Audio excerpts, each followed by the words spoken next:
Good afternoon, and welcome to another edition of the All Financial Town Hall. I am very happy to have you guys with us today. Steve is off on vacation this week, so it'll just be Will and myself.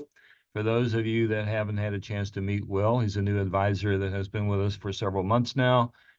Came over from Merrill Lynch and has a pretty long history in the business and is learning some new tricks that we might be able to bring to the table. Planning is a little different than just investing. And so I have quite a few things to talk about in that area. I do want to bring up some client events that we have coming up in the next 2 or 3 months. I believe next Thursday night, we have here at the office, we have a small group that will be talking about the retirement headwinds. If you're interested in coming to that or bringing a guest, that would be wonderful. We have by reservation only, an event that we're doing at Busch Stadium where we'll be having a tour. One of our clients who works as a docent down there will be giving us a tour of Busch Stadium. So if you know someone who might benefit from meeting Steve and myself or the crew, then feel free to bring them along as a guest. Get registered with us on that. We'll make sure you get to the top of the list. If you're just able to come on your own, please call in and make sure that there's still spots available, but I think there is at this point. And we look forward to having a fun day. I believe that's on a Saturday when there's no game going on, so we should be able to have a good time to get around the stadium without getting run over too much. There's a few other events. I think we have a Fox tour that will be happening sometime, I believe, in September. So there's quite a few different events coming up through the end of the summer here. And feel free to go to our website and look at that, or just give us a call, or they should be listed in our newsletter that comes out every week. And if you don't already have that, feel free to give Christina a call at the office, and she'll get you on the email list for our continuing weekly newsletter. So to get things started here, I'm going to mute out and let Will take over, and he'll be doing his presentation to you first. Thank you so much, Mel. Let me turn on some echo. Thank you for that presentation or introduction. I am going to talk today is something that we always comes in a meeting whenever we speak with a client is Social Security. What is going to happen, Mel? What are we going to do with our Social Security later, Steve? There's an uncertainty for the future. So we're going to talk about first the questions. What are the regular questions that you have for Social Security? First, where it's going to happen. A lot of people say, we don't know yet, depends of the Fed, depends of the situations for the future. Is going to affect me in the next 10 years, in the next 5? Is Social Security could run out of money? How can I prepare if something happens with Social Security? So let's look into some situation that is affecting Social Security right now. If you guys don't know, probably roughly 1 of 5 US residents receive Social Security. I think that's a powerful information, and we can see how many people are actually retiring right now. That is taking probably a 20% of the population that is retiring and expecting to get Social Security. This year, the Social Security received a cost of living adjustment, or I call it COLA. It's 3.2%. This happened with all the inflation. It happened in the last 2 years. And right now, like I heard and listen to Mel all the time, government said the inflation is under control, but actually, do we know?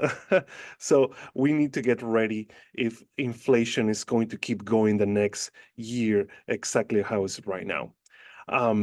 Another great fact is like right now, as a millennial, as a person that right now at my age is expecting to have a family, a lot of people of my age are not having babies.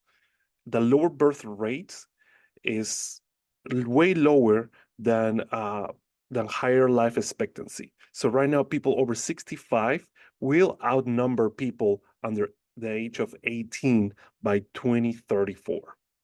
And also, according to the U.S. Census Bureau, Social Security is funded by payroll taxes, and decreasing working population may affect their finances in the future. This is some points that we always talk about our clients because it's one of the main questions whenever they come um, for planning to ask us what to do after retirement. Next point will be, what do we do with our clients? How are we doing our due diligence to take care of our clients whenever they have this type of questions? First of all, we analyze your current situation, your assets, your expenses. How much are you spending right now? How much are you going to spend whenever you retire? A lot of people want to travel a lot. How often will you travel in the next 10 years? How much money are you putting aside for this specific goal of traveling? Then we insert the solutions and we look at your income. What type of income will you get whenever you retire? How much money will we put in growth? So at the same time you're receiving this income, your money on the side also will grow. Um, what type of money use first? This is really powerful because um, in my days back in a corporation, this question wasn't there. There was always about assets under management, but never about which dollar to spend first. Before tax, after tax, if Roth conversions are good for me, there's always solutions after I retire. Should I just get annuities all the time? Should I just get income? Um, Taxes implications through their retirement. So we analyze everything and we set up a plan for you to be able to tackle these type of problems. There's always going to be rocks on the road.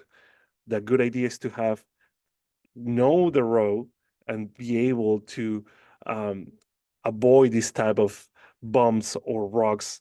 We call it roadblocks. Um, but that's what we do. So this, I read this today. I think that was really, really powerful and something that we always talk with our clients. So that's my topic for today. Thank you so much. Okay, rather interesting because to dovetail exactly into what Will was just talking about, that is something that we find happening a lot. We've been doing a lot of reviews during the last month or two, and it's a very common subject that comes up, and it is why would you want to make your retirement a full-time job? It is amazing how people who have spent their lives accumulating assets and have done a very good job of it and have a very thorough understanding of investment structures and things of that nature. But now that they want to retire and relax and maybe not be as active in day-to-day management of money, then they have to start learning things like, how does Medicare work? What's the best technique to use for different types of structure? Do I want the supplement plan, or do I want an Advantage plan? Well, then I have to learn about how many of my assets might transfer directly to my heirs without the need to go through probate at all. Just, it's mine, I'm gone, it's yours. End of story. How do assets get split between different siblings, different children, different grandchildren? What if there's a spendthrift? How's the best way to handle that?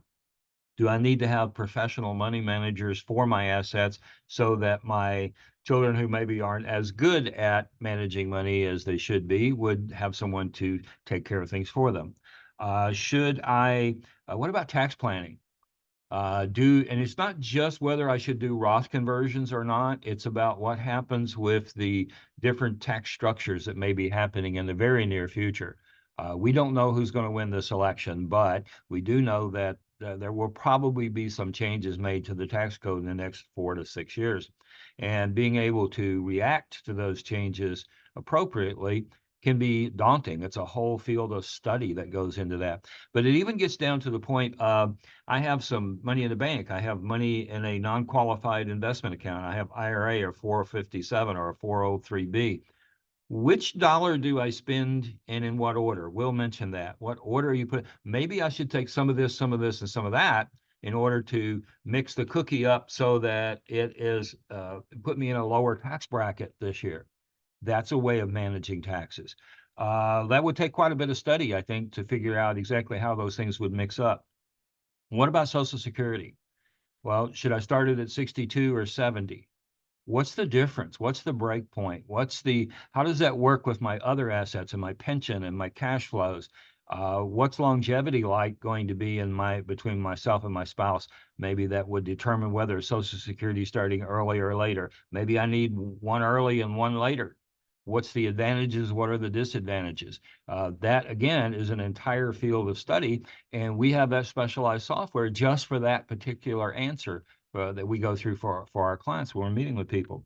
Okay, then what about just having the stress of trying to figure out which bank account do I want where, and how am I going to spend? Do I have enough money? What's the best way to spend this money? Should I pay the house down or should I keep the financing as is? I actually got a question today. Should I pay cash or take a 0% interest for a period of time for a home improvement? And to me, it was a relatively simple question. Is there a difference in the price? If the cash price is lower than the zero interest, then it's not really zero interest. They simply have added in some additional cost to offset their cost, the waiting for their money. If it's the same price, then maybe I would consider that 0% as being a more of a value than if there were a difference, because my money is making a much better return than zero. Why would I give it to somebody over right now when I don't have to? So, I mean, it sounds simple, but sometimes it can get rather complicated, especially when you don't consider is there a difference in the price? Because it can be like, okay, gee whiz, we used to sell this item X for $10 and we're going to mark it up to $15 and then put it at 33% off. And wait a minute, we're back to the $10 price. It never really got a discount at all. I mean, good shoppers understand this type of thing, but you have to understand sometimes that money has the same issue. You shop for money when you need it for different functions, just like you would a new handbag or a new car. Limiting your stress on understanding what your cash flow can handle. We get the question all the time. I want to take a trip. Can I afford it? I want to do something, do a remodeling of the house. People fear making changes that they really would like to have because they're not sure if they have the wherewithal to not only take care of that issue, that thing they want, but will that affect their ability to be comfortable throughout the rest of their retirement? Having that analyzed and put into a situation where yes or no, or it may be a little bit of this, a little bit of that, gives you a much better decision-making point of should I or should I not? Can I or can I not? And it's a lot of work because every time you do any one of those 5 things I just mentioned, it really comes down to even making a Roth conversion can make you pay higher taxes on social or taxes on more of your Social Security and pay a higher cost for your Medicare for an extended period of time. How does that even work?